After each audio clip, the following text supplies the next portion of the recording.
दोस्तों, कल कोई सरकारी कर्मचारी, कोई सरकारी अधिकारी, प्रशासनिक अधिकारी, पुलिस वाला अगर आपके साथ हिंदू मुस्लिम होने पर विभेद करता नजर आए, मुसलमान होने की आपको सजा देता हुआ नजर आए, तो परेशान मत होइए, हैरान मत होइएगा, क्योंकि अब ये साफ तौर पर कह दिया गया है कि मुस्लिम संगठन में सरकारी कर्मचारी हिस्सा ले ना ले ये जरूरी नहीं है, लेकिन आरएसएस जो धर्म के आधार पर बना हुआ एक संगठन है, उसमें सरकार ने छूट दे दी है कि सरकारी कर्मचारी आरएसएस की शाखाओं में जा सकते हैं, कार्यक्रमों में हिस्सा ले सकते हैं, उनके पदाधिकारी बन सकते हैं। और आरएसएस की मानसिकता क्या है ये किसी से छिपी हुई नहीं है।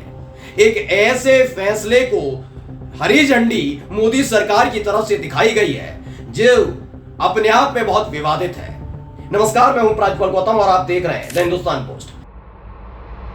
मैं ये नहीं कहता कि केवल हिंदू समुदाय के अंदर ही कोई संगठन बने हुए हैं, जिसमें विश्व हिंदू परिषद है, जिसमें आप आरएसएस को ले लीजिए, बजरंग दल को ले लीजिए, कई हैं। तो ऐसे ही मुसलमानों के बीच में भी बने हुए हैं, जमीयत के नाम से कई उनके बने हुए हैं, अलग अलग संगठन, उलेमा संगठन, कई संगठन हैं इनके।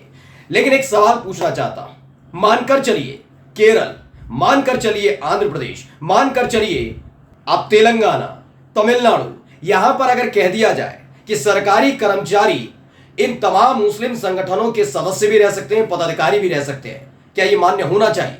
मैं बिल्कुल कहता हूं नहीं, क्योंकि किसी भी विचारधारा से ग्रसित नहीं हो सकता कोई भी अधिकारी। मैं ये कह रहा हूं, ये तो संगठन है जो धार्मिक आधार पर बने हैं। किसी भी पॉलिटिकल पार्टी से किसी भी सरकारी कर्मचारी, किसी भी पुलिस वाले का कोई भी नाता नहीं हो सकता। ये सीधे सीधे संविधान विरोधी है। लेकिन यही काम संविधान विरोधी करने पर उतर आई है भारतीय जनता पार्टी, खासकर मोदी सरकार। आज की एक बहुत जबरदस्त खबर दिखाने जा रहा हूं। खबर यह है कि लगातार हिंदू मुसलमान करने वालों ने अब डंके की चोट पर एक ऐलान कर दिया है कि जितने सरकारी कर्मचारी हैं वो आरएसएस के पदाधिकारी रह सकते हैं। खबर देखिए, आज तक की खबर है। आरएसएस के कार्यक्रमों में शामिल हो सकेंगे सरकारी कर्मचारी। केंद्र सरकार ने हटाया 58 साल पुराना प्रतिबंध। कांग्रेस के महासचिव है जयराम रमेश, उनका एक पोस्ट भी लिखा हुआ है, इसमें एक्स पर पोस्ट लिखा है कि फरवरी 1948 में गांधी जी की हत्या के बाद सरदार पटेल ने आरएसएस पर प्रतिबंध लगा दिया था। इसके बाद अच्छे आचरण के आश्वासन पर प्रतिबंध को हटाया गया। इसके बाद भी आरएसएस ने नागपुर में कभी तिरंगा नहीं फहराया। ये तमाम ये बातें कह रहे हैं, लेकिन खबर क्या है? केंद्र सरकार ने राष्ट्रीय स्वयंसेवक संघ की गतिविधियों में सरकारी कर्मचारियों के भाग लेने पर 58 साल पुराने प्रतिबंध को हटा लिया है। अब सरकारी कर्मचारी आरएसएस की गतिविधियों में शामिल हो सकेंगे।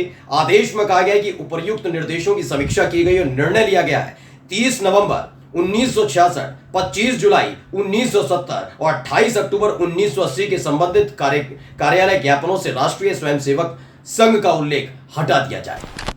यानी ये सारा का सारा जो इंपोज हुआ था इन पर, मैं ये नहीं कह रहा हूं कि आरएसएस की बात कर रहा हूं, मैं बार बार इस बात पर जोर दे रहा हूं कि धार्मिक आधार पर बने हुए। आप कहेंगे आरएसएस धार्मिक आधार क्या? धार्मिक आधार ये किसी से छिपा नहीं हो, कोई रॉकेट साइंस नहीं है कि आरएसएस की विचारधारा क्या है, आरएसएस किस समुदाय के बारे में सोचता है, किसके खिलाफ बोलता है, क्या होता है, उनकी विचारधारा क्या है, हिंदुत्व की बात कौन करता है, क्यों मुसलमानों की बात नहीं करता, ये तमाम चीजें आरएसएस का है ना। मैं फिर कहता हूं, चाहे वो मुस्लिम संगठन हो चाहे हिंदू संगठन हो, ये तो संगठनों की बात कर रहा हूं।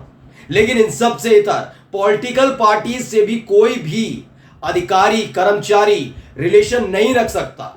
इससे यह पता लगता है कि वो टिल्टेड है, यानी झुका हुआ है। इसीलिए बकायदा कानून बना हुआ है। लेकिन कानून की धज्जियां उड़ाने के लिए जाने जाने वाली मोदी सरकार ने यह फैसला लिया है कि अब आरएसएस के बकायदा कार्यकर्ता बन सकते हैं सरकारी कर्मचारी। अब खुद सोचिए, एक सरकारी कर्मचारी जो आरएसएस का कार्यकर्ता है, उसके पास अगर कोई मुसलमान जाता है तो क्या आप मान सकते हैं कि वो कर्मचारी, वो पुलिस वाला मुसलमान के साथ न्याय कर पाएगा?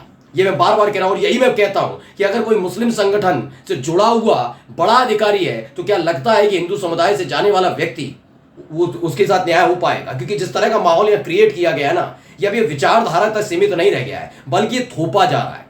हाल ही में एक जज साहब थे, अपनी वीडियोज को लेकर सुर्खियों में रहते थे। आखिर में क्या किया? जब रिटायर हुए बीजेपी ज्वाइन कर ली। ये तमाम चीजें हुई है ना। अब देखिए, इसे लेकर बार एंड ब्रांच ने भी एक ट्वीट किया और क्या लिखा है? Government employees can now participate in RSS activities. Government removes restriction imposed इन 1966। ये उसका मेमोरेंडम है जो इस बार जारी किया गया है। इसमें बताया गया कि आप आराम से आरएसएस की कार्यकर्ता बन सकते हैं। काम करते हुए आरएसएस की विचारधारा से न केवल जुड़ सकते हैं बल्कि उसका प्रचार भी कीजिएगा। बताइए, क्योंकि देखिए ये डर गए, मोदी सरकार इसलिए ज्यादा डर गई है क्योंकि देखा कि आरएसएस के साथ इनका 36 का आंकड़ा हुआ। आरएसएस के कार्यकर्ताओं की वजह से, उनके संगठन की वजह से ही ये चुनाव जीतते रहे। अब इन्होंने देखा कि ये सब होने जा रहा तो आरएसएस को विस्तार देते हैं, और इस विस्तार के लिए इन्होंने सरकारी कर्मचारियों को भी लगा दिया है। यानी अब कोई हैरान करने वाली बात नहीं है कि चलती हुई ट्रेन में जो एक बार यह हादसा हुआ था कि योगी और मोदी का नाम लेकर एक पुलिस वाले ने कई मुसलमानों को गोली मार दी थी, वो अब बहुत सामान्य प्रक्रिया भी हो सकती है। यह बात मैं ऐसे ही नहीं कह रहा हूं। जब आप किसी कट्टर विचारधारा के साथ जुड़ जाते हैं, खासकर मैं कह रहा हूं संवैधानिक पदों पर बैठे लोग, संविधान का मतलब प्रशासनिक अधिकारी, प्रशासनिक अधिकारियों के साथ साथ पुलिस वाले, सरकारी कर्मचारी, जो किसी भी विचारधारा से ग्रसित नहीं होने चाहिए, उनके मन में हिंदू मुसलमान नहीं होना चाहिए, उनके मन में इधर उधर की बातें नहीं होनी चाहिए, जो सामने आया हुआ व्यक्ति है उसकी समस्या का निपटारा करना चाहिए। लेकिन जब वो एक विचारधारा से ग्रसित हो जाएंगे तो उसके बाद वो कैसे फैसले लेंगे ये बताने की जरूरत नहीं है। इसी को लेकर देखिए असदुद्दीन ओवैसी का गुस्सा फूट पड़ा। उन्होंने कहा this office memo purportedly shows that the government has lifted the ban on government employees participating in RSS activities. If true, this is against India's integrity and unity. The ban on RSS exists because it refused to accept the constitution. इसे मैं हिंदी में convert करके थोड़ा बता देता हूं इन्होंने क्या लिखा है। इन्होंने इस कार्यालय ज्ञापन से जो एक ऑफिस का मेमो आया है, कथित तौर पर पता चलता है कि सरकार ने आरएसएस की गतिविधियों में भाग लेने वाले सरकारी कर्मचारियों पर यह प्रतिबंध हटा दिया है। लिखते हैं if true this is in against India's integrity and unity. अगर यह सत्य है तो यह भारत की अखंडता और एकता के खिलाफ है। आरएसएस पर प्रतिबंध इसलिए है क्योंकि उसने संविधान, राष्ट्रीय ध्वज और राष्ट्रगान को स्वीकार करने से इनकार कर दिया। प्रत्येक आरएसएस सदस्य शपथ लेता है कि वो हिंदुत्व को राष्ट्र से ऊपर रखता है। सुन लीजिए, कोई भी सिविल सेवक यदि आरएसएस का सदस्य है तो वह राष्ट्र के प्रति वफादार नहीं हो सकता है, लेकिन जिसके प्रति वफादार होना चाहिए उसके लिए तो है ना ओवैसी बाबू। इस बात को समझिए, उनकी मंशा क्या है। जब मुजफ्फरनगर में ये सब हुआ उसके बाद पहले तो बैकफुट पर आया और उसके फौरन बाद ही अब उसे डटे हुए हैं, जबकि इनके अपने सहयोगी ये सब कह रहे हैं कि ये सब कर क्या रहे हैं। आरएसएस की भूमिका को लेकर ही एक बार जॉर्ज फर्नांडिस और इस सब लोग जो थे, जब सरकार बनी थी और इंदिरा गांधी की सरकार गई थी और जब जनसंघ के साथ मिलकर 1977 में सरकार बनाई थी, याद करिएगा उस वक्त भी जब गठबंधन की सरकार बनी थी तब ये जनसंघ हुआ करता था, लाल कृष्ण आडवाणी और अटल बिहारी वाजपेयी। तब इनसे कहा था कि आरएसएस से हटिए या फिर आप बीजेपी जनसंघ से रहिए, एक से रहना होगा।